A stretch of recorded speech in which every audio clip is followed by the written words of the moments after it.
Me llamo Sonia Fuentes y soy psicooncóloga de la Unidad de Psicooncología del Institut Català d'Oncologia de Badalona, del Hospital Germans Trias i Pujol.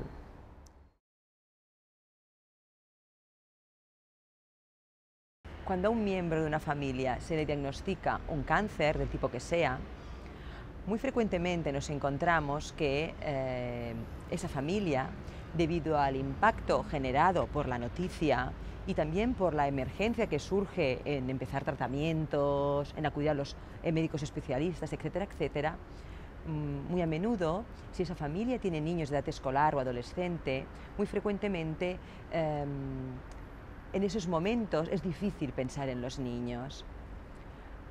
Normalmente es después de haber ya hablado con los médicos o después de haber ya iniciado los tratamientos oncológicos, cuando tanto el paciente como la familia puede preguntarse cómo informar a los niños de la enfermedad.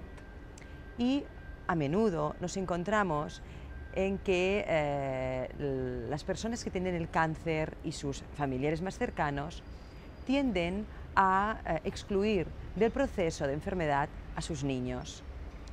Esto, al fin y al cabo, se hace porque hay una sobreprotección hacia esos niños. Los padres siempre quieren evitar, los familiares, siempre quieren evitar que sus niños sufran, y sufran evidentemente lo que ellos están sufriendo. A veces lo que olvidamos los adultos es que los niños, por suerte, viven las situaciones de dificultad de forma muy distinta a como lo hacemos los adultos.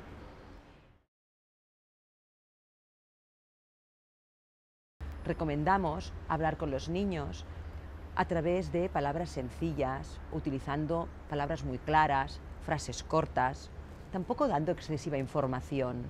En ningún momento se trata de tener que explicarles lo que el médico le ha explicado al paciente o a los adultos. Se trata simplemente de sentarnos o de sentarse con los niños y compartir con ellos la situación que se está viviendo a partir de aquel momento en la familia. Recomendamos también que sea el propio paciente quien informe a los niños. Eso es importante porque de esa manera normalizamos, mejor dicho, naturalizamos la enfermedad.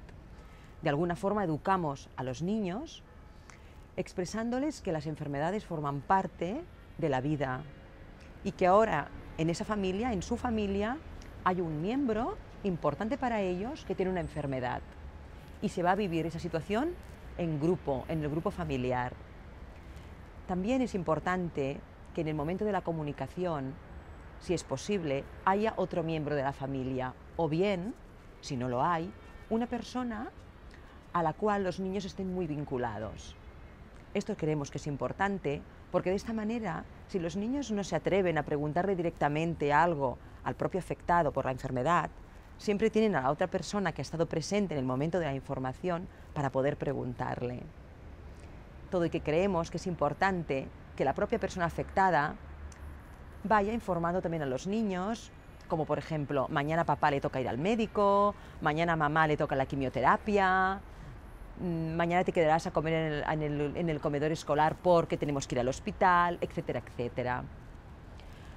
A diferencia de lo que nosotros los adultos creemos, los niños normalmente suelen recibir bien estas situaciones. Es normal y lógico que se entristezcan, que se asusten, pero siempre es mejor que hagan y que sientan estos sentimientos si los comparten con sus seres queridos.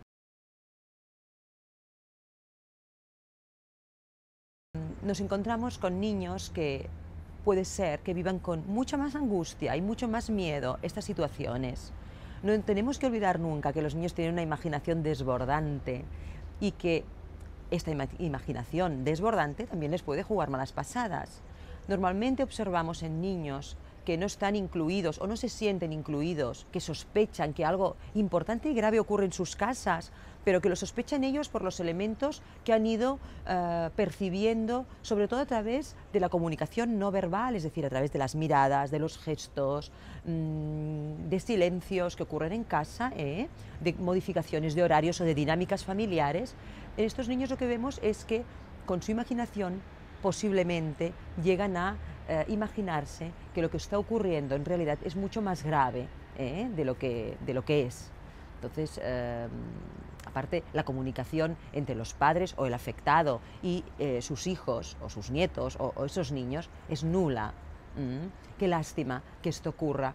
No tenemos que olvidar que los niños forman parte de un sistema, de un grupo de familias, y que cualquier cosa positiva o negativa que ocurra dentro de esa familia les afecta. Normalmente los padres infravaloran las capacidades de adaptación de sus propios hijos. No tenemos que olvidarlos, por lo tanto, cuando en una familia hay que vivir, cuando una familia tiene que vivir una situación de este tipo. Pienso que es importante transmitir que la comunicación puede ser difícil y dolorosa, pero la incomunicación lo puede ser mucho más.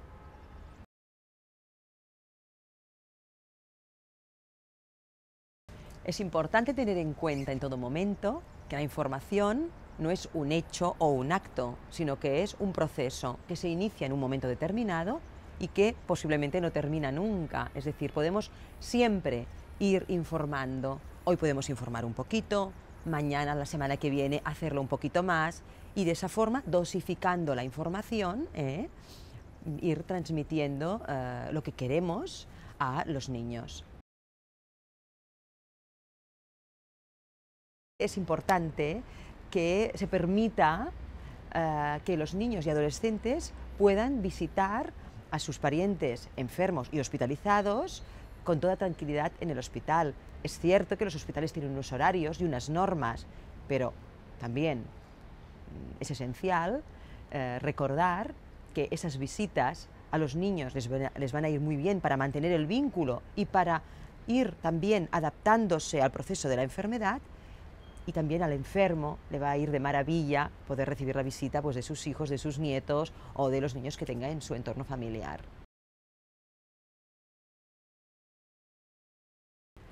Hablamos sobre todo de niños, pero también no tenemos que olvidar a los adolescentes. Los adolescentes reaccionan de forma distinta a los niños de edad escolar, porque los adolescentes no quieren sentirse distintos al grupo de iguales, al grupo de sus amigos, de sus compañeros de clase.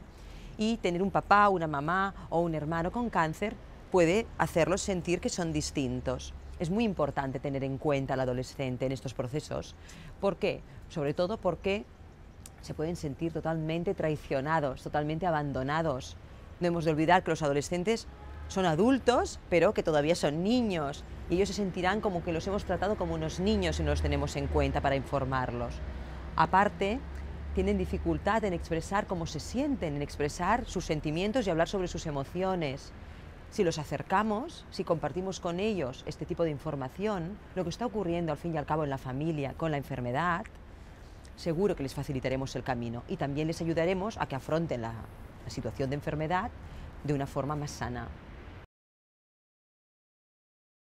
Es esencial que cuando hay niños o adolescentes en las familias y están viviendo una situación de enfermedad oncológica o cáncer, se informe al tutor, a la escuela, sobre todo al tutor de ese niño o de ese adolescente, sobre la situación que se vive en la familia. No se trata de tener que transmitir cosas íntimas a la escuela, simplemente informar de que en casa se está viviendo una situación distinta, que ha habido cambios y va a haberlos más, simplemente para que cualquier cambio que el niño o adolescente pueda manifestar en la escuela, que no tenemos que olvidar que es donde pasan la mayor parte de la jornada, del día, en la escuela o en el instituto, cualquier cambio que pueda darse, los profesores, los tutores lo detecten a tiempo y también puedan acercarse a ese niño, a ese chavalín, para poder ayudarle y hacerle el soporte que necesite.